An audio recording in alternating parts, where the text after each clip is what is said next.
కథాభారతి శ్రోతలకు సుస్వాగతం.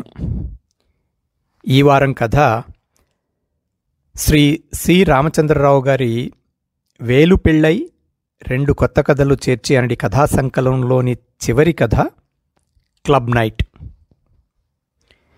కథ నిడివి కొద్దిగా పెద్దది, శ్రోతలు ఓపికతో వినవలసిందని మనవి. All the best, all the best. Satish, Mohan గ్లాసులు పైకెత్తి శుభాకాంక్షలు చెప్పుకుని విస్కీ రుచి చూశారు. క్లబ్ బార్ కిక్కిరిసి ఉంది. ఇంకా జనం వస్తూనే ఉన్నారు. క్లబ్ లోపలికి రావటానికి వేరే గుమ్మాలు ఉన్నా అందరూ బార్లో నుంచే ప్రక్కదారి చూసుకుంటున్నట్లనిపించింది మోహన్కి. ఒంటరిగానో భార్యాసమేతంగానో రావటం, నలుగురిని పలకరించడం, ఆ తరువాతే వాళ్లు చేయదలుచుకున్నది నిర్ణయించుకోవడం మామూలనిపించింది. బార్లో నుంచి తప్ప మీ క్లబ్లో ఎవరినీ అడుగుపెట్టనివ్వరా అన్నాడు సతీష్ చిలిపిగా నవ్వుతూ. నువ్వు బాగానే కనిపెట్టావు. ఈ క్లబ్ స్వర్గానికి బారే అన్వేషణ మార్గం. ఇంకా ఏదో అనబోతుంటే ఎవరో సతీష్ భుజం మీద చరిచి హాయ్ అన్నారు. హాయ్ గోపాల్, గుడ్ ఈవినింగ్ అన్నాడు సతీష్ వెనక్కి తిరిగి చూసి. గోపాల్, ఇతను నా స్నేహితుడు మోహన్ అని మోహన్ వైపు తిరిగి అన్నాడు. గోపాల్ ఉంటే అమోఘంగా ప్రొద్దుపోతుంది. చెప్పడం మర్చిపోయాను, మన తెలుగువాడే. అయితే చాలా కాలంగా కోయంబత్తూరులో స్థిరపడిపోయిన కుటుంబం. అలా కొట్టిపారేస్తావేమిటి? మీ స్నేహితుడు నాకు తెలుగు రాదనుకోగలడు అన్నాడు గోపాల్. 7వ క్లాస్ వరకు రాజమండ్రిలో మా పెద్ద మామయ్య గారింట్లో ఉండి స్కూలుకెళ్ళాను. అలాగా, నాకెప్పుడూ చెప్పనేలేదే అన్నాడు సతీష్. మోహన్, గోపాల్ కరచాలనం చేశారు. సోడా కావాలా, నీళ్ళా? గోపాల్ని అడిగాడు సతీష్. Soda please. గోపాల్కి విస్కీ, సోడా తీసుకొచ్చాడు సతీష్. ముగ్గురు విస్కీ గ్లాసులు పైకెత్తి చియర్స్ చెప్పుకుని తాగడానికి ఉపక్రమించారు. నీలు ఎక్కడా అన్నాడు సతీష్. డాన్స్ చేస్తుంది అన్నాడు గోపాల్. మోహన్, నువ్వు నీలుని కలుసుకోవాలి. మీ ఇద్దరికీ బాగా పొత్తు కుదరొచ్చు. నీలు నీలాగే పుస్తకాల పురుగు, కవిత్వం కూడా రాస్తుందనుకుంటాను కదూ గోపాల్ అన్నాడు సతీష్. గోపాల్ కొంచెం గర్వంగా అభినందనల్ని స్వీకరించి చిరునవ్వి ఊరుకున్నాడు. ఏవైనా పత్రికల్లో వేశారా అడిగాడు మోహన్. చాలా వాట్లకి పంపిస్తూ ఉంటుంది అన్నాడు గోపాల్. వేటికి? నాకు సరిగ్గా తెలియదు, ఆవిడ్నే అడగండి, కొంచెం సేపట్లో ఇక్కడుంటుంది. మోహన్ అంతటితో వదిలిపెట్టలేదు. సాధారణంగా దేని మీద రాస్తారు? గోపాల్ కొంచెం ఇబ్బందిగా సణిగాడు. నాకు తెలీదు. మీరావిడ రచనల్ని చదవరా? సతీష్ అడ్డం వచ్చాడు. భార్య రాసినవి చదవకపోవడమే మంచిది కదా. ముఖతా చెప్పనివి రాతల ద్వారా తెలుసుకోవలసిన అగత్యం పట్టదు అన్నాడు. ముగ్గురు నవ్వారు. చెప్పడం మర్చిపోయాను, మా మోహన్ పేరు మోసిన పత్రికా సంపాదకుడు.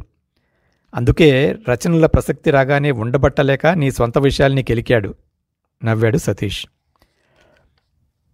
గోపాల్, నన్ను మన్నించాలి. ఇది మీ సొంత విషయమన్న మాట నాకు తట్టనే లేదు. అలవాట్లో పొరపాటు అన్నాడు మోహన్. ఏం పర్వాలేదులేండి, నా నిరక్షరాస్యత బయటపడిందన్న బాధ తప్ప దీంట్లో సతీష్ చెప్పినంత తప్పేం లేదు. అనవసరంగా కబుర్లు భారంగా మళ్ళినందుకు గోపాల్ కొంచెం నొచ్చుకున్నాడు. ఎలా సరిచెయ్యాలా అని ఆలోచించాడు. మీరు ఎక్కడ ఉంటారు అని అడిగాడు. హైదరాబాద్లో. మీరీ టీ ఎస్టేట్లలో పనిచేస్తున్నారనుకుంటాను అన్నాడు మోహన్. అవును, సతీష్ లాగే నేను ఈ కంపెనీలో ఒక ఎస్టేట్కి మేనేజర్ని అని అడిగాడు గోపాల్. మీరు ఇక్కడికి రావడం మొదటిసారా?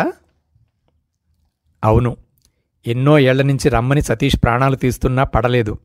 ఇంతకుముందే ఎందుకు రాకపోయానా అని ఇప్పుడు అనిపిస్తుంది. ఈ ప్రకృతి సౌందర్యంలో అన్నీ మర్చిపోయి ఊహాలోకాల్లో విహరించొచ్చు. 4 రోజులకి వచ్చిన వాళ్ళకి బాగానే ఉంటుంది. ఇక్కడ పనిచేసే మాకు మాత్రం ఈ సౌందర్యాలు ఏవీ కనిపించవు. ఎక్కడిలాగే బ్రతుకు పోరాటం. అది ఎక్కడైనా ఉండేదేననుకోండి. అయినా ఈ పరిసరాలు దాని ఉద్ధృతాన్ని కొంచెమైనా తగ్గిస్తాయనిపిస్తుంది నాకు. అయితే చూడండి, ఈ బార్కి మీ పట్టణాల్లో బార్లకి ఏమైనా తేడా ఉందా? క్లబ్ లోపలి వాతావరణం కాదుగా నేననేది. బయట కొండలు, పచ్చటి టీ, కాఫీ తోటలు, స్వచ్ఛమైన గాలి అన్నీ ఉన్నాయి, నిజమే. కానీ వాటి మధ్య పనిచేయడానికి తోటి మనుషులతో స్పందించవలసిందే కదా. పెద్ద చిన్న తారతమ్యాలు, స్పర్ధలు, కావేశాలు, నటనలు, ఆశ్రిత పక్షపాతాలు అన్ని చోట్ల ఉన్నట్లే ఇక్కడ కూడా అదే మోతాదులో తాండవిస్తూ ఉంటాయి. వీటి గొడవలో ప్రకృతి నైర్మల్యాన్ని పట్టించుకునే వ్యవధి ఎక్కడ ఉంటుంది? గోపాల్ వాక్ ప్రవాహానికి సతీష్ అడ్డు తగిలాడు. ఇక్కడేదో భూతల స్వర్గం ఉంది, నువ్వు అనుభవించి తీరాలి అని ఏళ్ల తరబడి పోరు పెట్టి మోహన్ని ఎలాగో ఇక్కడికి లాక్కొస్తే నువ్వేమిటి అతన్ని బెదరగొట్టేస్తున్నావు? చూడు సతీష్, ఇక్కడంతా దివ్యంగా ఉందని నమ్మటానికి మోహన్ నీలాగా బోళాబోళీ మనిషికి అనుకోను అని మోహన్ వైపు తిరిగాడు. మోహన్, బార్ పొడుగునా ఇసుక వేస్తే రాలకుండా నుంచున్న ఈ గుంపుల్ని చూడండి. నవ్వుతూ తుళ్ళుతూ కులాసాగా గడుపుతున్నట్లనిపిస్తుంది కదా. ఉత్తి మోసం. అందరూ పై అధికారి చూపుల్లో పడ్డానికి, అవకాశం వస్తే వాణ్ణి ఉబ్బేసి ఏదో లాభం పొందడానికి మాత్రమే ఇక్కడ చేరుతారు అన్నాడు గోపాల్. గోపాల్ ప్రస్తుతం అలాగే మాట్లాడతాళ్లే మోహన్, పట్టించుకోకు. కంపెనీ ప్రెసిడెంట్తో ఈ మధ్యనే ఘర్షణ పడ్డాడు. అయినా అతనికి ఏం భయం లేదు, మంచి పనిమంతుడు అన్నాడు సతీష్.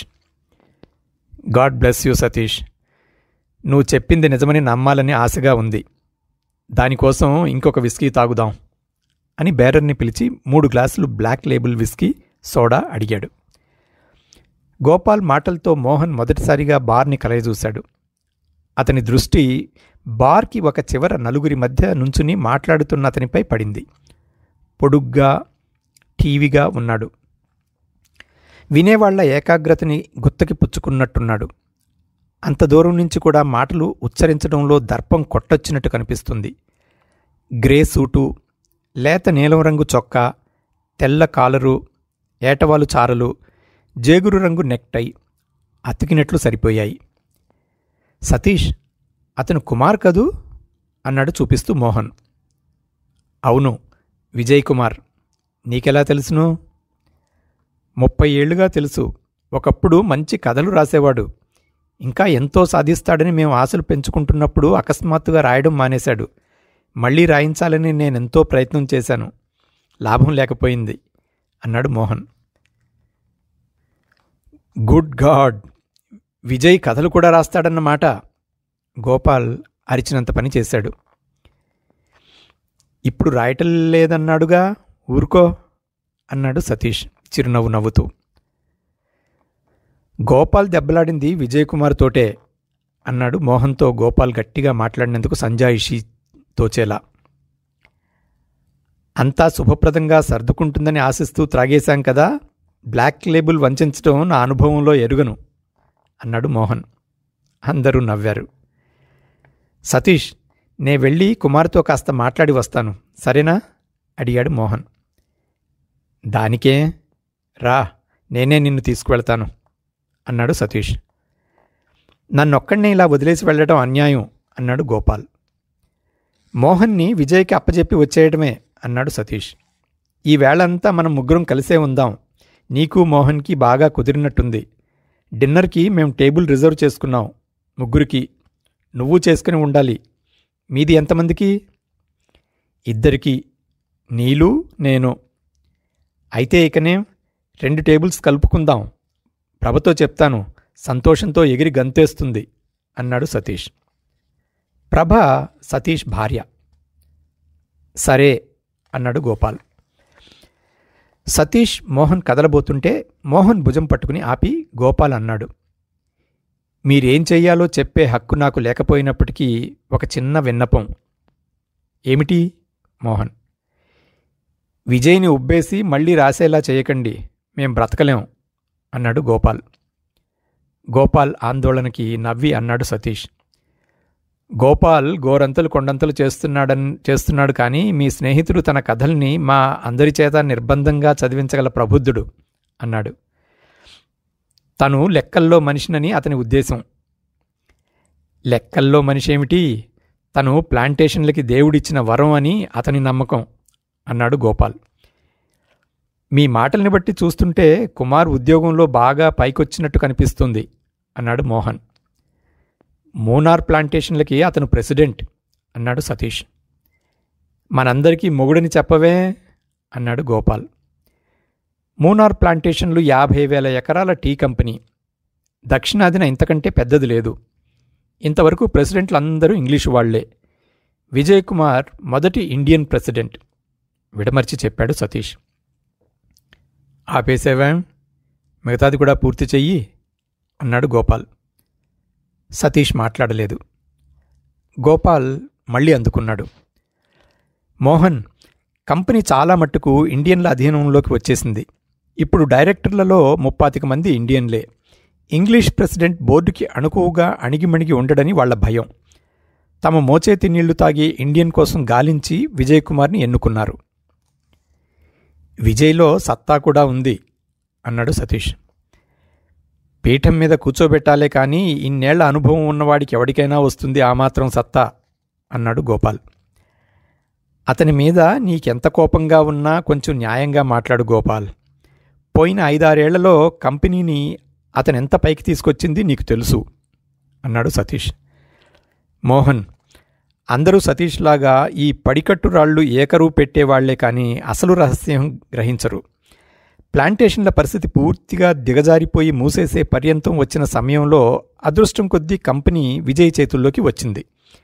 చేసేదేం లేక కొత్త పద్ధతుల్ని ప్రవేశపెట్టి జూదంలో నెగ్గాడు.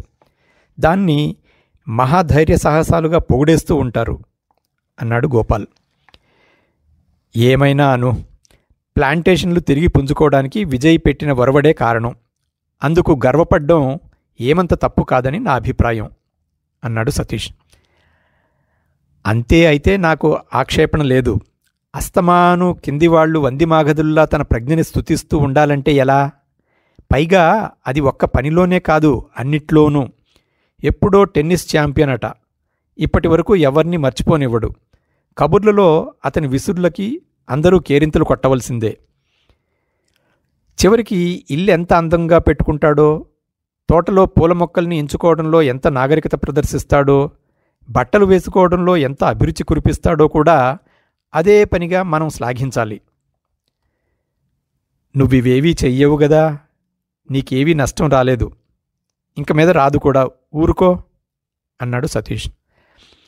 నాకేదో అవుతుందన్న భయం లేదు. నేను కష్టపడి పనిచేస్తాను. ఆ రక్షణ నాకు చాలు. మీరందరూ అతన్నిలా అనవసరంగా ఉబ్బేయడమే ఎబ్బెట్టనిపిస్తుంది అన్నాడు గోపాల్. అతన్ని ఉబ్బేస్తే మోహన్కి ఒరిగేదేమీ లేదుగా, ఆ పని చెయ్యడు.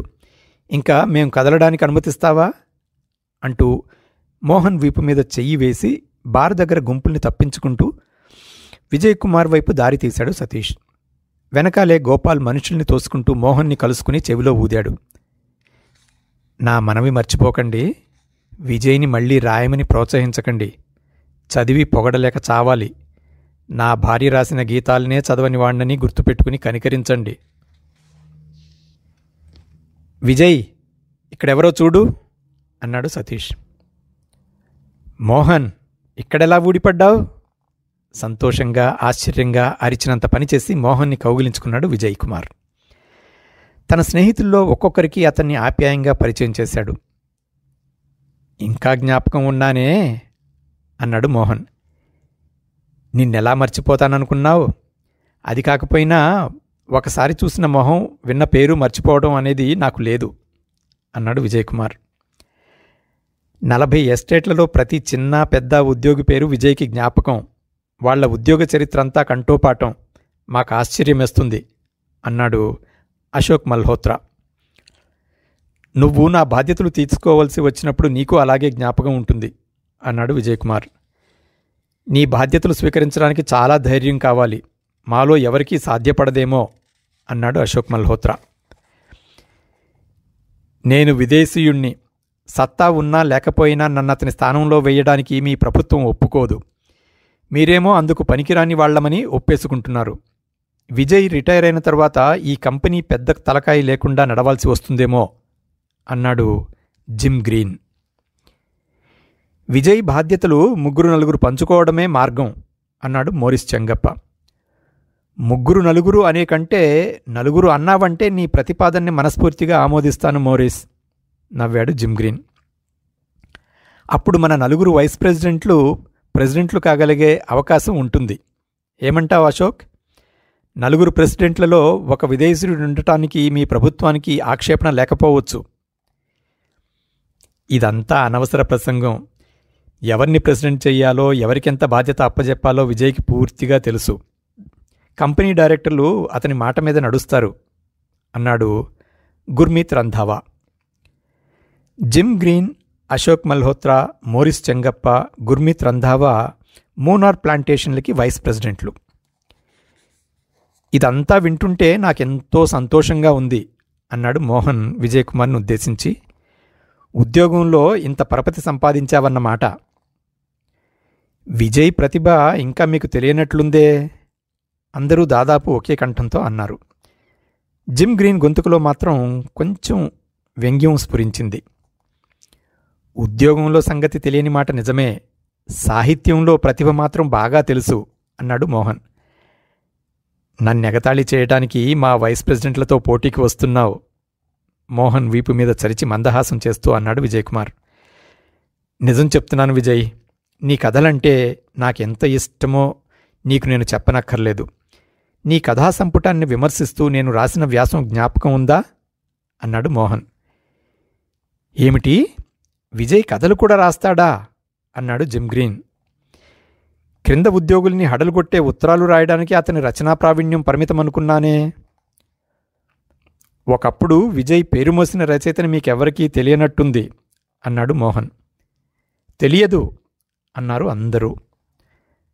అయితే నేను చెప్పాలి. సుమారు 30 ఏళ్ల క్రితం విజయ్ గొప్ప కథలు రాశాడు. నేను నమ్మను అన్నాడు జిమ్ గ్రీన్. అతని మాటలకి అందరూ అవాక్కైపోయారు. మళ్ళీ జిమ్ గ్రీన్ అందుకున్నాడు. మీరు చెప్పింది నిజమైతే విజయ్ ఇప్పటివరకు ఆ విషయం బాజా వేయకుండా ఉంటాడా? విజయ్కి పట్టలేనంత నవ్వు వచ్చింది. తక్కిన వాళ్లు కూడా అతనితో శృతి కలిపారు, కొంత తగ్గుస్థాయిలో. జిమ్, నువ్వు వాటిని చదివి అర్థం చేసుకోలేవని నీకు చెప్పలేదు అన్నాడు విజయ్ కుమార్. జిమ్ గ్రీన్ మొహం జేవురించింది. కోపం తెచ్చుకోకు జిమ్, నేను తెలుగులో కథలు రాసేవాణ్ణి అన్నాడు విజయ్ కుమార్. అలా చెప్పు అన్నాడు జిమ్ గ్రీన్. ఇంత గొప్పవని చెప్పుకుంటున్న కథలు తెలుగులో రాసినవా అనే లేసభావం చూచాయిగా వ్యక్తం అయ్యేలా. తెలుగు కథలైతేనేం, మీ ఇంగ్లీషు కథల్లో గొప్పవాటితో సరితూగ్గలవు అన్నాడు మోహన్ ఆవేశంగా. మోహన్ నా పక్షపాతి అని జ్ఞాపకం పెట్టుకో జిమ్ నవ్వాడు విజయ్ కుమార్. అవును, నేను గర్వంగా ఒప్పుకుంటున్నాను. కానీ అంత ప్రజ్ఞని వృధా పోనిస్తున్నందుకు నిన్ను తీవ్రంగా నిరసిస్తున్నాను అన్నాడు మోహన్. నువ్వు రచనా ప్రపంచంలో కొట్టుమిట్టాడుతున్నావు. నీ రంగంలో నుంచి ఎవరూ జారిపోవడం నువ్వు సహించలేవు అన్నాడు విజయ్ కుమార్. పప్పులో కాలేశావు. నా పత్రిక రాసేవాళ్లలో ఎంతమంది చేత రచనా సన్యాసం చేయించడానికి పన్నాగాలు పన్నుతూ ఉంటానో వింటే ఆశ్చర్యపోతావు. రాయడం మానేసి నా వల్లనైనా సహకారం నేను అందించానా లేదా నవ్వాడు విజయ్ కుమార్. ఇంకా ఎందుకు పొగడ్తల కోసం గాలం వేయడం? నీ కథల అభిమానినని నీ మిత్రులందరి ముందు ఎప్పుడూ ఒప్పేసుకున్నాను కదా అన్నాడు మోహన్.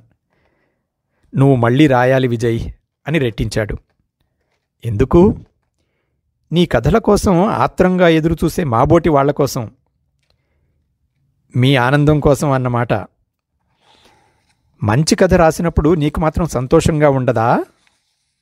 ఏమో చెప్పలేను. మరెలా ఉంటుంది? ఒక బరువు దించినట్టుండొచ్చు. జిమ్ గ్రీన్ హఠాత్తుగా మాటల్లో జొరబడ్డాడు. విజయ్ రాసిన కథలు నేను చదవలేదని మీకు నమ్మకంగా తెలుసుగదా మోహన్. అతను రాసిన కథావస్తువుని ఊహించి చెప్తే నాకేం బహుమతి ఇస్తారు అన్నాడు. ఎలా చెప్పగలరు అన్నాడు మోహన్. ఇప్పుడేగా విజయ్ కిటుకు చెప్పాడు. ఏమిటది? మనసును తేలిక చేసుకోవడం కోసం రాసేవాడని. బాగా పట్టేశారే. ఇంకా మీ ఊహాగానం కానివ్వండి, నవ్వాడు మోహన్. ముందొక ప్రశ్న. విజయ్ కథలు రాయడం మొదలుపెట్టిందెప్పుడు? అడిగాడు జిమ్ గ్రీన్. 52లో. నేననుకున్నట్టేనన్నమాట. 52లో ఏ నెలలోనో చెప్పనా? అన్నాడు జిమ్ గ్రీన్. మోహన్ సమాధానంగా నవ్వి ఊరుకున్నాడు. ఏప్రిల్ అన్నాడు జిమ్ గ్రీన్. తప్పు. 52 జూన్ 2వ వారం పత్రికలో అతని మొదటి కథ పడింది. నేనే వేశాను. అప్పుడు నేను సహాయ సంపాదకుడిగా ఉండేవాణ్ణి. కథ చదివి ముగ్ధుణ్ణైపోయి ఆఫీసులో అందరికీ చదివి వినిపించాను అన్నాడు మోహన్. జిమ్ గెలిచాడు మోహన్. కథ నువ్వు వేసింది జూన్లోనైనా నేను రాసింది ఏప్రిల్లోనే అన్నాడు విజయకుమార్. జిమ్ గ్రీన్ గర్వంగా అందరివైపు చూశాడు. అదేం బ్రహ్మవిద్య కాదులే మోహన్. జిమ్, నేను ఒకే ఎస్టేట్లో 3 ఏళ్లు అసిస్టెంట్ మేనేజర్లుగా పనిచేశాం. కబుర్లలో ఎప్పుడైనా కథ రాస్తున్నానని చెప్పి ఉండవచ్చు అన్నాడు విజయకుమార్. ఎప్పుడూ చెప్పలేదు విజయ్. ఇప్పుడిలా నా గెలుపుని కించపరచడం, కొట్టరాని చోట కొట్టి దెబ్బతీయడం అన్నాడు జిమ్ గ్రీన్. కాకపోతే నువ్వింటికొచ్చినప్పుడు ఎప్పుడైనా రాసుకుంటూ కనిపించానేమో, కథలు రాసేవాణ్ణని ఇప్పుడు తెలుసుకుని దానికి ముడిపెడుతున్నావు అన్నాడు విజయకుమార్. ఎప్పుడైనా ఏం కర్మ, ఎప్పుడూ రాత్రులు ఏదో రాస్తూనే కనిపించేవాడివి. అయితే నువ్వు కథలు రాస్తున్నావనుకోలేదు. ప్లాంటేషన్లని దుయ్యబడుతూ మీ నాన్నకి అమ్మకి ఉత్తరాలు రాస్తున్నావనుకునేవాణ్ణి అన్నాడు జిమ్ గ్రీన్. అందరూ నవ్వారు. మోహన్, ఇప్పుడు చెప్తాను వినండి. విజయ్ ఉద్యోగంలో చేరింది 52 జనవరి 1వ తేదీన. మెక్ఫర్ సన్ఫర్లో లీవ్ మీద ఇంగ్లాండ్ వెళ్తే నేను యాక్టింగ్ మేనేజర్గా ఉన్నానప్పుడు. విజయ్ రాగానే ఏదో వెల్తి గుర్తించి వెతుక్కున్నవాడిలా కనిపించాడు. టెన్నిస్ టోర్నమెంట్లకి వెళ్ళినప్పుడున్నట్టు తన కోసం ఒక ఆహ్వాన సంఘం ఎదురుచూస్తూ ఉంటుందని అతని ఉద్దేశ్యం. అదేం లేకపోగా తన టెన్నిస్ గురించి ఎవరికీ అంతగా పట్టకపోవడంతో ప్లాంటేషన్లలో పనిచేసే మనుషుల మీద ఈసడింపు పెంచుకున్నాడు. వాళ్ళు అనాగరికులని దుమ్మెత్తిపోశాడు. అది వినేవాళ్లు కూడా నెమ్మదిగా సన్నగిల్లిపోయారు. ఇంక చేసేది లేక లోపల బాధని కథల్లో పెట్టాడు. ఈ పరివర్తన, ప్రేరణ రావటానికి 3 నెలలు పట్టిందని నా అంచనా అన్నాడు విజయంగా మోహన్ వైపు చూస్తూ జిమ్ గ్రీన్. విజయ్ ప్లాంటేషన్ల గురించి రాయలేదే అన్నాడు మోహన్. ఇంకొక వాతావరణం సృష్టించి ఇక్కడ వాళ్లనే దాంట్లో ఇరికించి ఉంటాడు అన్నాడు జిమ్ గ్రీన్. అతని కథల్లో విశ్వజనీయత ఉంది అన్నాడు మోహన్. ఇంకొంచెం ఊహాగానం చేయమంటారా అడిగాడు జిమ్ గ్రీన్. తప్పకుండా అన్నాడు మోహన్. 5 ఏళ్ల తరువాత విజయ్ కథలు రాయడం మానేశాడు అన్నాడు జిమ్ గ్రీన్. దీంట్లో మర్మం కూడా మీరే విడమర్చి చెప్పాలి అన్నాడు మోహన్. 5 ఏళ్లలో విజయ్ మేనేజర్ అయ్యాడు. అప్పటికి అంత చిన్న వయసులో మేనేజర్ అయిన వాళ్ళు లేరు. ఎలా సాధించాడని అడక్కండి కన్నుగీటి అన్నాడు జిమ్ గ్రీన్. అయితే ఇంకేముంది, ప్లాంటేషన్ మనుషుల మీద అక్కసు తీరిపోయింది. రాయాలనే ఆవేశం చల్లారిపోయింది. గొప్ప రహస్యం ఛేదించిన వాడంత దర్పంగా అన్నాడు జిమ్ గ్రీన్. మీ తర్కం బాగుంది. అయితే విజయ్కి అతకదు. అతను 10 ఏళ్లు కథలు రాశాడు. ఎవరి మీద అక్కసు వెళ్ళకక్కలేదు అన్నాడు మోహన్. జిమ్ వదలడానికి ఏమిటిలే గాని విజయ్ నువ్వెందుకు రాయటం మానేసావో చెప్పాలి అన్నాడు అశోక్ మల్హోత్రా. పని ఎక్కువయ్యి తీరిక లేక అన్నాడు విజయకుమార్. ఇదొక వంక. కథ రాయడానికి ఇక్కడ తీరిక చేసుకోలేకపోతే ఇంకెక్కడా కుదరదు అన్నాడు మోహన్. మీరు మా బోటి వాళ్ళని చూసి అంటున్నారు అన్నాడు మోరిస్ చెంగప్ప. విజయ్ హోదాలో ఎప్పుడూ పని తలమునకలుగా ఉంటుంది. కథలు రాసేందుకు సమయం ఎలా దొరుకుతుంది? విజయ్కి ముందు చూపు ఎక్కువ. ఇంకొక 10 ఏళ్లలో కంపెనీ ప్రెసిడెంట్ అవుతాడని, అప్పుడు రాయడానికి ఎలాగూ తీరిక చిక్కదని అంచనా వేసి ముందే రాయడం మానేశాడు ఎత్తిపొడిచాడు జిమ్ గ్రీన్. 10 ఏళ్ల ముందే తెలుసునో తెలియదో కానీ స్టాన్ఫీల్డ్ రిటైర్ అయినప్పుడు ప్రెసిడెంట్ పదవికి పోటీ మీ ఇద్దరి మధ్యనే అని స్థూలంగా తెలియగానే ప్రెసిడెంట్ అయిపోయినంత ధైర్యంగా ఉండి ఉంటాడు. కంపెనీ ప్రెసిడెంట్ను ఉద్దేశించి జిమ్ గ్రీన్ వేసిన చురకకి ప్రతి సమాధానం ఇచ్చే భారం తన మీద వేసుకుని అన్నాడు vice president Gurmeet Randhawa. Jim Green ప్లాంటేషన్లలో విజయ్ కుమార్ కంటే ముందు చేరాడు. చాలామందిని దాటి పైకి వెళ్ళినట్టే జిమ్ గ్రీన్ కూడా దాటి విజయ్ కుమార్ కంపెనీ ప్రెసిడెంట్ అయ్యాడు. అది జిమ్ గ్రీన్ దుగ్ధ. అయినా చాలా మటుకు సర్దుకుపోయేవాడు. తను సీనియర్ వైస్ ప్రెసిడెంట్, కంపెనీకి రెండవ వాడుగా ఉండటం ఏమంత తక్కువ కాదని సమాధానపడేవాడు. తను విదేశీయుడు అవడం వల్ల విచక్షణకి పాలుపడ్డానని ఓదార్చుకునేవాడు. అలా అయినా అప్పుడప్పుడది మనసుని కలత పెట్టేది. ఇప్పుడు గుర్మీత్ రంధావా మాటలు అతని గాయాన్ని కెరికాయి. మీ ఇండియన్లకి పనిలో సామర్థ్యం ఒక్కటే సరిపోదు, కోపంగా అన్నాడు జిమ్ గ్రీన్. పరిస్థితి చెయ్యి దాటిపోతుందని గ్రహించాడు విజయ్ కుమార్. ముందు 1-2 సార్లు ఈ విషయం కబుర్లలో దొర్లినప్పుడు జిమ్ గ్రీన్ అనుచితంగా ప్రవర్తించడం జ్ఞాపకం వచ్చింది. ఈవేళ ఒక్క డాన్స్ కూడా మోనాతో చెయ్యలేదు, వెళ్ళి భార్యకి క్షమాపణ చెప్పుకుని రాజీ చేసుకోవాలి అని బార్ నుంచి లౌక్యంగా నిష్క్రమించాడు విజయ్ కుమార్. మోహన్ కూడా తన స్నేహితులతో చేరడానికి కదలబోయాడు. జిమ్ గ్రీన్ చెయ్యి అడ్డం పెట్టి అతన్ని వారించాడు. మోహన్, మీరు కొంచెం ఉండండి, వీళ్ల మొహాల్లో ఏమైనా న్యాయం ఉందేమో చెప్పండి అన్నాడు. ఏదో తమాషాకి అన్న మాటలు గ్రీన్, మీరు పట్టించుకోకూడదు అన్నాడు మోహన్. ఏదో తమాషా కాదు, మీ దేశంలో శ్వేతజాతికి న్యాయం జరగదు రెట్టించాడు జిమ్ గ్రీన్. ఊరుకో జిమ్ అన్నాడు మోరిస్ చెంగప్ప. ఎందుకు ఊరుకోవాలి? విజయ్ కంటే నేను కంపెనీలో ముందు చేరాను. పనిలో అతనికేం తీసిపోను. ఎందుకు నన్ను ఉపేక్షించి అతనికి పట్టం కట్టారు అడిగాడు జిమ్ గ్రీన్. అది నీ అంచనా జిమ్, కంపెనీ డైరెక్టర్ల అభిప్రాయం కాదని తెలుస్తూనే ఉందిగా అన్నాడు అశోక్ మల్హోత్రా. నువ్వు నోరు మూసుకో, నన్నెప్పటికీ ప్రెసిడెంట్ చేయరన్న ధైర్యంతో మాట్లాడుతున్నావు. ఎందరిన్ని పన్నాగాలు పన్నా ఆ పదవిని సాధిస్తాను అన్నాడు జిమ్ గ్రీన్. విజయ్ కంటే నువ్వే ముందు రిటైర్ అవుతావు కదా జిమ్ అన్నాడు మోరిస్ చెంగప్ప. ఎవరన్నారు? నేను అతని కంటే 3 ఏళ్లు చిన్న. విజయ్ తర్వాత నేను తప్పకుండా ప్రెసిడెంట్ అవుతాను. అంచేత విజయ్కి చేసినట్టు మీరంతా నాకిప్పటినుంచి దాసోహం చెయ్యండి. నే చెప్పే చిలక పలుకుల్ని అద్భుత సత్యాలుగా చాటండి. ఎప్పుడో సాధించిన 3వ తరగతి టెన్నిస్ ప్రావీణ్యాన్ని అదే పనిగా పొగడండి. నువ్వు లేకపోతే కంపెనీయే కాకుండా ప్లాంటేషన్ ఇండస్ట్రీయే పడుకుంటుందని ఉబ్బేయండి. ఆవేశంతో ఊగిపోయాడు జిమ్ గ్రీన్. జిమ్, నువ్వెంత గట్టిగా అరుస్తున్నావో తెలుసునా? అందరూ ఇటువైపే చూస్తున్నారు అన్నాడు అశోక్ మల్హోత్రా. చూస్తే చూడని అన్నాడు జిమ్ గ్రీన్. బిలియర్స్ ఆడదాం రా జిమ్ అని అశోక్ మల్హోత్రా జిమ్ గ్రీన్ భుజాల చుట్టూ చెయ్యి వేసి నెమ్మదిగా నడిపించుకుని తీసుకుపోయాడు. జిమ్ గ్రీన్ వెళ్లిన కొద్దిసేపట్లో విజయ్ కుమార్ భార్యతో సహా తక్కిన వాళ్ళని చేరుకున్నాడు. ఎప్పటి గోలేనా అని అడిగాడు. ఆ అన్నాడు మోరిస్ చెంగప్ప. మోహన్, జిమ్ ప్రవర్తనకి నీకు నేను క్షమాపణలు చెప్పుకుంటున్నాను అన్నాడు విజయ్ కుమార్ మోహన్ వైపు తిరిగి.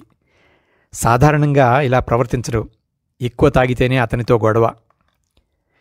పర్వాలేదులే అన్నాడు మోహన్. మోహన్, నా భార్య మోనా. భార్యని పరిచయం చేసి మోహన్తో అన్నాడు విజయ్ కుమార్.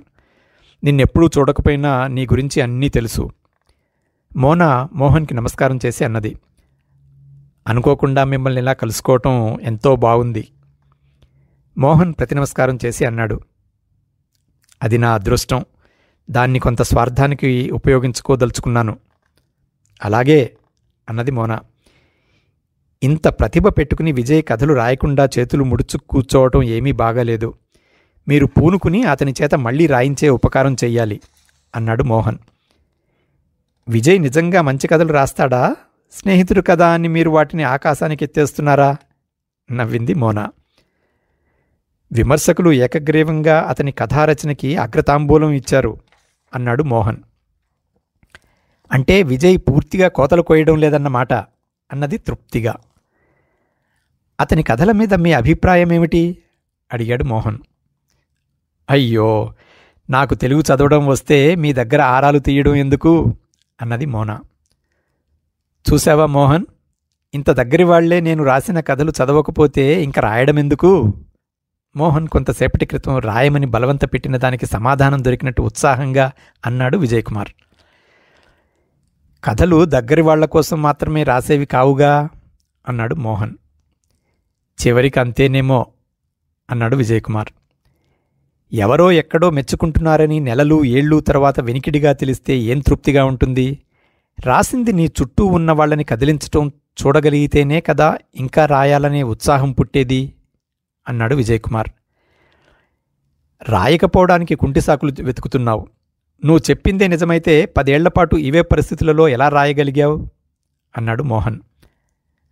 ఆ ప్రశ్నే నేను అప్పుడప్పుడు వేసుకుంటూ ఉంటాను. అప్పట్లో మీ విమర్శకుల మెప్పు కంటే ఆనందాన్నిచ్చే అనుభూతి నా పరిధిలో లేకపోయి ఉండవచ్చనిపిస్తుంది. ఎదిగిన కొద్దీ అంతకంటే హాయినిచ్చే కొత్త అనుభవాలు దాన్ని నెట్టి ఆ స్థానం ఆక్రమించుకుని ఉంటాయి.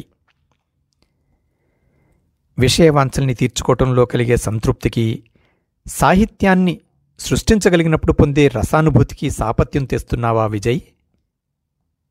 మిన్ను విరిగి మీద పడ్డంత బాధపడ్డాడు మోహన్. తరచి చూస్తే అన్నీ విషయవాంఛలేననిపిస్తుంది మోహన్ అన్నాడు విజయకుమార్. ఏది ఎప్పుడు ఎవరికి ఎంత ఆనందమిస్తుందో ఎలా చెప్పగలం? రాయాలనే తృష్ణ మాటేమిటి అడిగాడు మోహన్. కొంచెం పేరు రాగానే దానంతట అదే అడుగంటిపోతుంది అన్నాడు విజయకుమార్. వింతగా మాట్లాడకు విజయ్. పేరు ప్రఖ్యాతి ఇంకా ఎక్కువ రాయడానికి దోహదం చెయ్యాలి అన్నాడు మోహన్. పేరు రాగానే తక్కిన కళాకారుల్లాగే రచయిత కూడా అభిమానులకి స్వాధీనం అయిపోతాడేమోనని నా అనుమానం. ఆ తరువాత తాపత్రయం రాసేది వాళ్ల ఆమోదాన్ని ఆదరాన్ని పొందుతుందా పొందదా అనే. ఎంతో కొంత కాలానికి ఈ పరిణామం మీద విసుగు పుట్టి ఏమైతే అయింది స్వేచ్ఛగా రాద్దామన్న తీవ్రమైన కోరిక పుట్టక తప్పదు. రాయడమే వృత్తిగా పెట్టుకుంటే ఇలా చెయ్యక తప్పదు. ఎటొచ్చి అడపాదడపా రాసేవాళ్లకే సమస్య అన్నాడు విజయకుమార్. నువ్వు చెబుతున్న సమస్య ఏమిటో నాకు మాత్రం బోధపడ్డం లేదు అన్నాడు మోహన్. గడించిన పేరుని భద్రంగా రక్షించుకుంటూ రాయడం మానేయ్యాలా, చిత్తశుద్ధితో రాసి ఆకట్టుకున్న వాళ్ల అభిమానాన్ని పోగొట్టుకునే ప్రమాదాన్ని ఎదుర్కోవాలా? ఇంతే కదా. నువ్వు సతమతమవ్వవలసిన సమస్య కాదులే ఇది. నీ రాతల మీద ఒక ముద్ర వెయ్యకుండా వాటికి బ్రహ్మరథం పట్టే వాళ్ళం ఇంకా కొరవడలేదుగా అన్నాడు మోహన్ గండం గడిచి బయటపడ్డంత కుదుటుగా. మీరు పాతబడిపోయారు మోహన్. మీ ప్రేరణ చాలదు. మీరెక్కడో నేనెక్కడో. ఇప్పుడు కొత్త ప్రేరణ కావాలి. ఇక్కడున్న ఇటువంటి వాళ్లు పూనుకుంటే ఏదైనా పని జరుగుతుందేమో కొంటెగా భార్యవైపు చూస్తూ అన్నాడు విజయకుమార్. మోహన్, విజయ్ చేత మళ్లీ రాయించడానికి మీరనవసరంగా ప్రయాసపడుతున్నారు. ఏ కొంచెం సమయం చిక్కినా టెన్నిస్లో తక్కువ వాళ్లను ఓడిస్తూనో, కంపెనీకి లాభాలు తనొక్కడి వల్లే వస్తున్నాయని ప్రగల్భాలు కొడుతూనో, మాటల చాతుర్యంతో అందర్నీ అలరిస్తున్నానని భ్రమపడుతూనో గడిపేస్తాడు. కానీ కథ రాసి మీ విమర్శల కోసం ఆదుర్దాగా ఎదురు చూస్తూ కూచోడు. ఎద్దేవా చేస్తూనే భర్త బహుముఖ పాటవాల్ని తెలివిగా చాటింది మోనా. చేతిలో ఉన్న ఒక పక్షి చెట్టుమీద 2 పక్షులతో సమానమని గదా నవ్వాడు విజయకుమార్. విజయ్, వాగ్యుద్ధం చాలించి మీ స్నేహితుడికి ఇంకొక డ్రింక్ ఇయ్యి. గ్లాసు ఖాళీ అయ్యి 5 నిమిషాలయ్యింది అన్నది మోనా. నేను చూడనే లేదు అన్నాడు విజయకుమార్. బార్మెన్ని పిలిచి అందరికీ విస్కీ ఆదేశించాడు. డయానా వచ్చేసినట్టుంది అన్నది మోనా. ఏది అన్నాడు విజయకుమార్. అదిగో బార్లోకే వస్తోంది అన్నది మోనా. డయానా, రాబర్ట్ కొయిలో తిన్నగా విజయ్ బృందం దగ్గరికి వచ్చారు.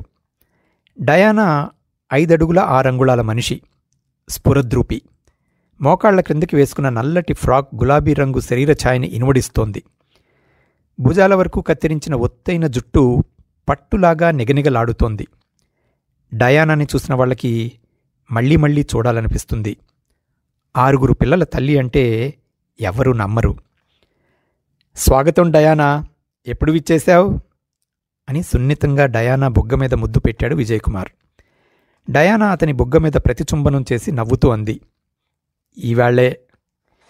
రాబర్ట్ కొయిలోని డయానాని మోహన్కి పరిచయం చేసి విజయకుమార్ మోహన్తో చెప్పాడు. రాబర్ట్కి మా కంపెనీ ఎస్టేట్ల మధ్యలో 1000 ఎకరాల టీ ఎస్టేట్ ఉంది. మా పద్ధతులన్నీ పొంచి చూచి తన ఎస్టేట్లో అమలు పెడుతూ ఉంటాడు. దొంగబుద్ధి వదలలేకపోతే పోన్లే, కొంత రాయల్టీ అయినా పారయ్యవయ్యా అంటే నసుగుతాడు, కానీ ఇవ్వడు. తన మీద నేను చేయవలసిన ఫిర్యాదు నా మీదే ఫిరాయించాడు విజయ్ అన్నాడు రాబర్ట్ కొయిలో. అతన్ని ఆఫీసర్లను అడక్కండి మోహన్, ఇంకిక్కడెవరినైనా అడగండి. ఎవరి పద్ధతుల్ని దొంగతనంగా గుర్తం చేసుకున్నారో, ఎలా విజయ్ మూనార్ ప్లాంటేషన్లని నష్టాల్లోంచి లాభాల్లోకి లాక్కు రాగలిగాడో. ఎత్తిపొడుపుల్లో స్వారస్యాన్ని పూర్తిగా అనుభవించాడు రాబర్ట్ కొయిలో. రాబర్ట్ కొయిలో 6 అడుగుల పొడుగు, కాయకష్టం చేసేవాడిలా దృఢమైన కాయం, 1000 ఎకరాలకి అధిపతిలా కనిపించడు. సగం నెరిసిన జుట్టు, 30 నెరిసిన మీసకట్టు, ఆకారానికి తగ్గట్టు పాతకాలపు గ్రే ట్రౌజర్స్, దానిమీద ముదురు నీలం రంగు బ్లేజరు, ఇటుక రంగు నెక్టై.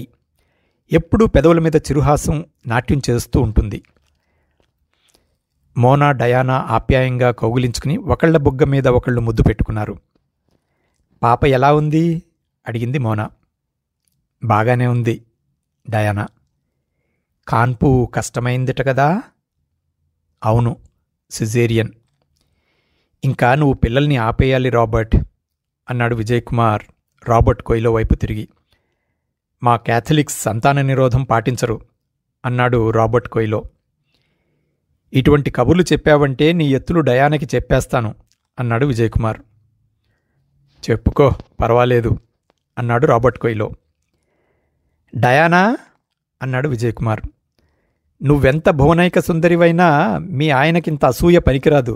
ప్రతి ఏడాది కాన్పులో పెట్టి నిన్ను మాతో కలవనీయకుండా కట్టుదిట్టం చేసుకుంటున్నాడు. చిలిపిగా మాట్లాడకు విజయ్ అంది డయానా. విజయ్ కుమార్ పొగడ్తలకి సిగ్గు, ఆనందము కూడా కలిగాయి డయానాకు.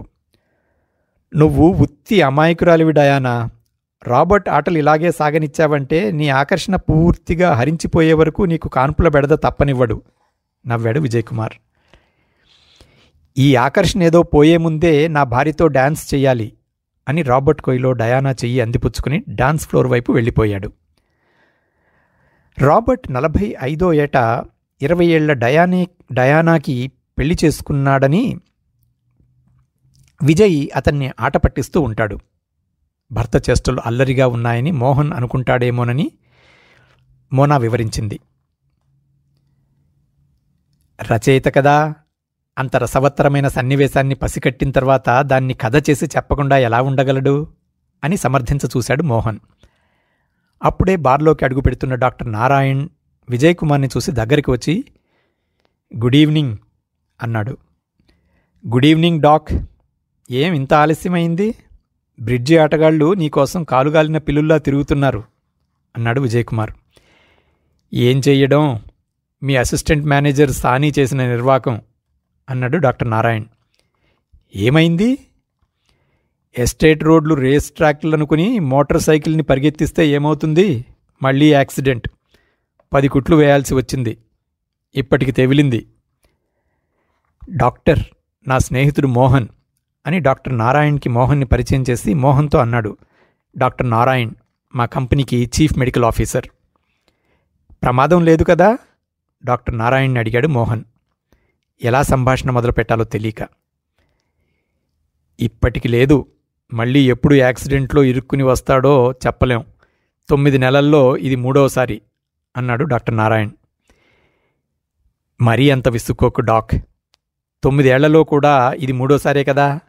దానికేంలే గాని ముందొక విస్కీ తాగు. మర్చిపోయాను, నీ డ్రింక్ జిన్ అండ్ బిటర్స్ గదా అని జిన్ అండ్ బిటర్స్ తెమ్మని బేరర్ని అడిగాడు విజయ్ కుమార్. విజయ్, సానీని నువ్వు హెచ్చరించాలి, అంత జోరు పనికిరాదు అన్నాడు డాక్టర్ నారాయణ్. అతని జోరు మోరిస్ ఒక్కడే తగ్గించగలడు అన్నాడు విజయ్ కుమార్. విజయ్ కుమార్ మాటలకి మోరిస్ చెంగప్ప చాలా సంబరపడిపోయాడు. తప్పకుండా చేస్తాను, హాస్పిటల్ నుంచి రాగానే పిలిచి బుద్ధి చెప్తాను అన్నాడు. అది పని చెయ్యదు మోరిస్ అన్నాడు విజయ్ కుమార్.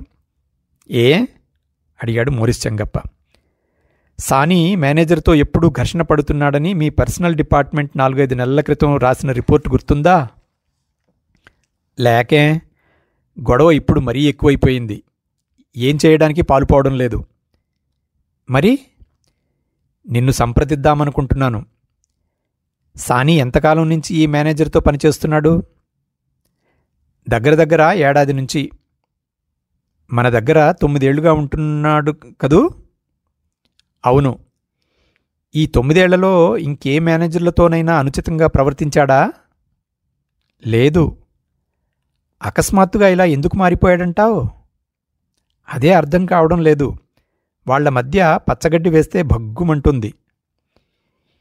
ఈ మేనేజర్ జులుంలో సాని ఎందుకో ఇమడలేకపోతున్నాడనిపిస్తోంది నాకు. ఎదిరించి సాధించడానికి కంపెనీ వాతావరణం సహకరించదు. అంచేత నిస్సహాయత, నిస్పృహ, అది కసి, నిర్లక్ష్యంగా మారింది. మేనేజర్ మీద, జీవితం మీద. అందుకే ఈ దుండగప్పనులు. సానిని నువ్వు ఈ మేనేజర్ నుంచి తప్పించేస్తే గాని డాక్టర్ నారాయణ్కి కుట్లు వేసే పని తప్పదు. బ్రిడ్జ్ స్నేహితులు అతని రాక కోసం కళ్ళు కాయలు కాసేలా చూస్తూ కూర్చోక తప్పదు అన్నాడు విజయకుమార్. మోరిస్ చెంగప్ప అత్యంత అణుకువుగా విజయకుమార్ కుడి చేతిని తన చేతుల్లోకి తీసుకుని అన్నాడు, విజయ్, అరటిపండు ఒలిచి చేతిలో పెట్టినట్టు చెప్పావు. నా చిక్కు విడిపోయింది. రేపే నువ్వు చెప్పినట్లు చేస్తాను అన్నాడు. అదిగో ఎడ్డీ సేత్న ఇంకొక చిలకని వెంటబెట్టుకుని వస్తున్నాడు అన్నాడు డాక్టర్ నారాయణ్ అకస్మాత్తుగా. అందరూ గుమ్మం వైపు తిరిగారు. ఎడ్డీ సేత్నాథతో 20-22 పడుచు బార్లోకి అడుగు పెడుతూ కనిపించింది. మంచి పరువంలో ఉంది. కనుముక్కు తీరు కంటే అంగసౌష్ఠవం చూపర్లని ఎక్కువ ఆకట్టుకుంటుంది. ఎడ్డీ అభిరుచిని మాత్రం ఎవరూ వేలెత్తి చూపించలేరు అన్నాడు విజయకుమార్. విజయ్, ఎడ్డీని పిలిచి ఈ అమ్మాయి కూడా మేనకోడలేనేమో అడుగుదామా నవ్వాడు డాక్టర్ నారాయణ్. విజయకుమార్ మోహన్ వైపు తిరిగి అన్నాడు, సేత్న ఇక్కడ పెద్ద కాంట్రాక్టర్, ఇంకా పెళ్లి చేసుకోలేదు. కొంతమంది ఆడపిల్లలతో సంబంధం ఉంది. వాళ్ళని మేనకోడళ్ళని చెప్తాడు. కొంతమందా? నేను లెక్క పెట్టలేక వదిలేశాను మళ్ళీ నవ్వాడు డాక్టర్ నారాయణ్. అక్కడి వాళ్లతో మాట్లాడుతున్న డాక్టర్ చూపులు మాత్రం ఎడ్డీ సేత్నాతో ఉన్న అమ్మాయి మీదే లగ్నమై ఉన్నాయి. ఎడ్డీ కూడా నీలాగే డాక్ అన్నాడు విజయకుమార్. వీపు మీద చరిచినట్టయింది డాక్టర్ నారాయణ్కి. ఏయ్, ఏమంటున్నావు విజయ్? పరువు నష్టం కేసు పెడతాను, జాగ్రత్త అన్నాడు విజయకుమార్ వైపు తిరిగి నవ్వుతూ. లేనిదేవి అనటం లేదు డాక్ అన్నాడు విజయకుమార్. మోహన్కి నవ్వొచ్చింది. డాక్టర్ నారాయణ్ సుమారు 60 ఏళ్లున్న వాడిలా కనిపిస్తాడు. నుదుటి మీద అడ్డంగా విభూది చారలు, మధ్య కుంకుంబొట్టు, బట్టతల, చెంపలు వెనక పూర్తిగా నెరిసిపోయాయి. నడినెత్తి మీద 1-1/2 వెంట్రుకలు మాత్రం సగం నెరిశాయి. పంకజం ఇక్కడెక్కడా లేదు గదా? డాక్టర్ నారాయణ్ బారంతా కలయజూశాడు. భయపడకు డాక్, నీ భార్య హాయిగా రమ్మి ఆడుకుంటూ ఉంటుంది అన్నాడు విజయకుమార్. డాక్టర్ గారు రసికుడన్న మాట నవ్వాడు మోహన్. విజయ్ మాటలు నమ్మకండి మోహన్ అన్నాడు డాక్టర్ నారాయణ్. నన్ను అపార్థం చేసుకుని గుమ్మడికాయల దొంగంటే భుజాలు తడుముకుంటున్నావు డాక్ అన్నాడు విజయ్. సంతోషం. అయితే నీ మనసులో ఉన్నదేమిటో సూటిగా చెప్పు అన్నాడు డాక్టర్ నారాయణ్. ఇష్టమైన ఏదో ఒక దేవుణ్ణి పూజించుకోకుండా నువ్వెందుకు రోజుకో దేవుడికి పూటకో దేవుడికి పూజలు చేస్తావు అన్నాడు విజయకుమార్. విజయ్, నీకు హిందూ మతం గురించి ఏవీ తెలిసినట్లు లేదు. అనంతమైన భగవంతుడి ఆకారాలన్నింటినీ ఒకే మూర్తితో ప్రదర్శిస్తే అవగాహన చేసుకునే శక్తి ఎంతోమందికి ఉండదు. అందుకే ఒక్కొక్క స్వరూపానికి ఒక్కొక్క స్వభావాన్ని ఆపాదించి భజించి తరించడం. ఈ దశ దాటిన తర్వాత గాని ఏకో నారాయణ అన్న స్పృహ కోసం ప్రయత్నం చెయ్యలేం అన్నాడు డాక్టర్ నారాయణ్. ఇంతవరకు మాట్లాడిన డాక్టర్ నారాయణ్కి ఇప్పుడు మాట్లాడుతున్న డాక్టర్ నారాయణ్కి పోలికే లేదు. తాగుడికి, నవ్వులకి, ప్రెసిడెంట్ చమకులకి, సంగీత రొదలకి అతీతుడుగా కనిపించాడు. ఎడ్డీ సేత్న ఆడవాళ్ల విషయంలో ప్రాథమిక అన్వేషణ దశలోనే ఉన్నాడని ఎప్పుడైనా అనిపించిందా డాక్ నీకు? ఏ ఒక్క స్త్రీ కానీ అతనికి ఇంతవరకు పరిపూర్ణ ఉద్వేగం ఇచ్చి ఉండదు. ఒక్కొక్కళ్ళ దగ్గర ఒక్కొక్క అనుభూతి. కళ్ళు చికిలించి నవ్వాడు విజయకుమార్. విజయకుమార్ మాటలకి డాక్టర్ నారాయణ్ తిరిగి మనుషుల్లో పడ్డాడు. ఎంత కథ అల్లావోయ్ అని విజయకుమార్కి దగ్గరికి జరిగి మెచ్చినట్టు వీపు మీద చరిచాడు. మోహన్ వైపు తిరిగి నవ్వుతూ అన్నాడు, ఇప్పుడు నా గుణం మీద మీ అపోహ తీరిపోయిందనుకుంటాను. జవాబుగా మోహన్ చిరునవ్వు నవ్వి తల పంకించాడు. అప్పుడే సతీష్ వచ్చాడు. స్నేహితుల కబుర్లు ఇంకా తరగలేదా అన్నాడు విజయకుమార్ని మోహన్ని ఉద్దేశించి. సతీష్, ఎందుకు నా స్నేహితుని లాక్కుపోతున్నావు? నువ్వు మోహన్ భోజనానికి మాతో చేరకూడదా అన్నాడు విజయకుమార్. విజయ్, ఈవేళ కుదరదు. మోహన్ ఇంకా 4 రోజులుంటాడు. ఒక సాయంత్రం మీ ఇంటికి తీసుకొస్తాను అన్నాడు సతీష్. నువ్వు మాట తప్పనంటేనే మోహన్ని వెళ్ళనిస్తాను అన్నాడు విజయకుమార్. రేపు రమ్మంటావా అడిగాడు సతీష్. తప్పకుండా 7:30కి భోజనానికి ఉండాలి. ప్రభని కూడా తీసుకురా. మోనా ప్రభతో చెప్తుందిలే అన్నాడు విజయకుమార్. మోహన్ వైపు తిరిగి కరచాలనానికి చెయ్యి అందించి అన్నాడు విజయకుమార్. రేపు కలుసుకుందాం. మోహన్ కుడిచేత్తో అందిపుచ్చుకుని ఎడం చెయ్యి ఆప్యాయంగా దానిమీద కప్పి అన్నాడు. నువ్వు మళ్ళీ కథలు రాయాలి విజయ్. నీలో కథకుడు ఇంకా సజీవంగా ఉన్నాడనిపిస్తోంది నాకు. అభిమానం కొద్దీ అంటున్న మాటలు అన్నాడు విజయకుమార్. కాదు విజయ్, ఈరోజు ప్రత్యక్షంగా చూసిన మీదటే నాలో కలిగిన నమ్మకం అన్నాడు మోహన్. సరే చూద్దాం అన్నాడు విజయకుమార్. అలా యథాలాపంగా అనడం కాదు, ఇంత విలక్షణమైన సృజనాత్మకత సామర్థ్యాన్ని చేతిలో పెట్టుకుని చుట్టూ చేరే ఈ నలుగురి మధ్య చమకులు వేసి మెప్పులందుకోవడానికే సరిపెట్టి తృప్తి పొందడం ఎంత నామర్దా? నా మాట మన్నించి ఒక్క కథ రాయి. తర్వాత ఎన్ని ఎలా ప్రవాహంలా పొర్లుకొస్తాయో, ఎంతమందిని ఎంతగా అలరిస్తాయో నువ్వే చూద్దువుగాని. కొంచెం ఉండి మళ్ళీ అన్నాడు మోహన్. నువ్వు రాస్తావనే వరకు నీ చెయ్యి వదలను. విజయకుమార్ బదులు పలకలేదు. నెమ్మదిగా చెయ్యి విడిపించుకుని మోహన్ని కౌగిలించుకున్నాడు. రేపు ఇంటికి రావాలి, మర్చిపోకు అన్నాడు. మోహన్ తిరిగి సతీష్ బృందాన్ని చేరగానే గోపాల్ అడిగాడు. మళ్ళీ కథలు రాయడానికి మీ స్నేహితుని ఒప్పించలేదు కదా? ప్రయత్నించాను అన్నాడు మోహన్. ఏమి మనుషులండి మీరు! ఆ పని చెయ్యొద్దని ఎంత వేడుకున్నాను అన్నాడు గోపాల్. కథలల్లాలనే తపన, రక్తి కట్టేలా చెప్పగలిగిన శక్తి విజయ్లో ఇంకా చెక్కు చెదరలేదనిపించి మళ్లీ రాయమని బలవంత పెట్టకుండా ఉండలేకపోయాను అన్నాడు మోహన్. చంపేశారు అన్నాడు గోపాల్. భయపడకండి నవ్వాడు మోహన్. మళ్ళీ ఏదో ఆశ పెడుతున్నారు ఆత్రంగా అన్నాడు గోపాల్. విజయ్ నోట్లోంచి ఊడిపడే ప్రతి మాటని పట్టుకు వేళ్లాడుతూ ఆహా అని జేకొట్టి ఆకాశానికెత్తేసేవాళ్లు చుట్టూ ముసిరి ఉన్నంతకాలం అతను మళ్లీ కథలు రాసే ప్రమాదం లేదేమోలేండి అన్నాడు మోహన్. అతని గొంతులో విచారం స్ఫురించింది. మీ మాట నమ్మొచ్చా అడిగాడు గోపాల్. నా ఉద్దేశం తప్పు కావాలని నా ఆశ. అవుతుందన్న ధైర్యం మాత్రం లేదు అన్నాడు మోహన్. గోపాల్ ముఖం వికసించింది. ఇంతటి చల్లటి కబురు అందించినందుకు మీకు అపూర్వమైన విస్కీ సమర్పించుకోవాల్సిందే అన్నాడు. బార్మెన్ని పిలిచి అందరికీ రాయల్ సెల్యూట్ విస్కీ తెమ్మని ఆదేశించాడు. మీ మాట పొల్లుపోదని ఆశిస్తూ గోపాల్ విస్కీ గ్లాసుని కుడిచేత్తో పైకెత్తి అన్నాడు. మోహన్ పరధ్యానంగా ఉండి తన గ్లాసుని ఎత్తలేదు. గోపాల్ తక్కిన స్నేహితుల వైపు తిరిగి వాళ్ల గ్లాసులతో తన గ్లాసుని నినదించి అన్నాడు. చియర్స్. గుడ్ లక్ బదులు చెప్పారు స్నేహితులు. అదండి ఈ వారం కథ. శ్రీ సి రామచంద్రరావు గారి క్లబ్ నైట్. ఈ కథ మీద ఇదివరలో శ్రీ వి రాజా రామ్మోహన్ రావు గారు 2011లో సండే ఇండియన్ పక్షపత్రికలో విశ్లేషిస్తూ, ఈగో తృప్తిపడటం రకరకాలుగా జరుగుతుంది. క్లబ్ నైట్ కథ మరో అతి సున్నితమైన మార్మికమైన విషయాన్ని చర్చించింది. రచయిత ఎప్పుడు ఎందుకు ఉద్వేగంగా ఎక్కువ రచనలు చేస్తాడు, ఎప్పుడు అకస్మాత్తుగా మానేస్తాడు? క్రియేటివ్ అర్జ్ కేవలం కథలు రాయటం ద్వారానే తీరనక్కర్లేదు. పెయింటింగ్ లాంటి వాటి ద్వారా కూడా తీరుతుంది. అంతేకాదు, కథలు అల్లి తన చుట్టూ ఉన్న వంది మాగదులకి వినిపించినా తీరుతుంది. కొంచెం పేరు రాగానే రాయాలన్న ఉత్సాహం దానంతటా అదే అణిగిపోతుంది. గడించిన పేరుని భద్రంగా రక్షించుకుంటూ రాయటం మానేయాలా? చిత్తశుద్ధితో రాసి ఆకట్టుకున్న అభిమానాన్ని పోగొట్టుకునే ప్రమాదాన్ని ఎదుర్కోవాలా? ఇది క్లబ్ నైట్ కథలో విజయకుమార్ పాత్రే అయినా దీనికి రామచంద్రరావు గారి సమాధానం ఆయన ఈ మధ్య రాసిన కంపెనీలీ సామికుంబుడు కథల్లో ఉంది అంటారు.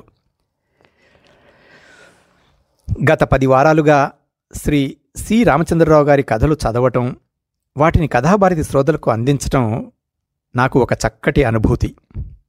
రచయిత ప్రజ్ఞాపాఠవాల గురించి పలువురు ప్రముఖుల అభిప్రాయాల్ని శ్రోతలకు వినిపించాలని ఉన్నా ఈరోజు సమయ ప్రభావం వల్ల ఈ కథతో కాక మరో వారం ఒక ఎపిసోడ్గా చేసి కథలతో పాటు కథాభారతి యూట్యూబ్ ఛానల్లో సి రామచంద్రరావు గారికి ఒక ప్రత్యేక ఫోల్డర్ను కేటాయిస్తే వారి అభిమానులకు అది ఒక సముచిత సౌలభ్యంగా ఉంటుందని అనుకుంటున్నాను.